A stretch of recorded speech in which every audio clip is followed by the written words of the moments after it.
Well, kung natatakot kayo sa mga viruses at natatakot kayo mamatay yung aso nyo kaya hindi nyo nilalabas, mamimili ka between madumi ba ang aso mo or malinis ang aso mo.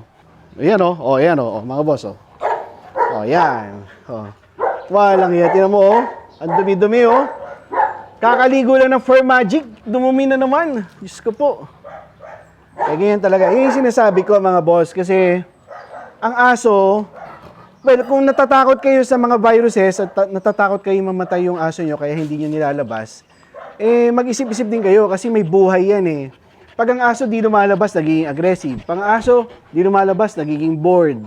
Para bigyan sila ng buhay, kailangan lumalabas sila mga boss. Mamimili ka between madumi ba ang aso mo or malinis ang aso mo. Ang aso ay mas masaya kapag sila ay madumi. Ganyan, pag gumugulong sila sa putik, kapag nauulanan sila, kapag nababasa sila, yan, doon sila masaya. Anyway, it's your choice whether i-expose nyo sa outside environment yung aso nyo or ilagay nyo lang sa loob ng bahay nyo.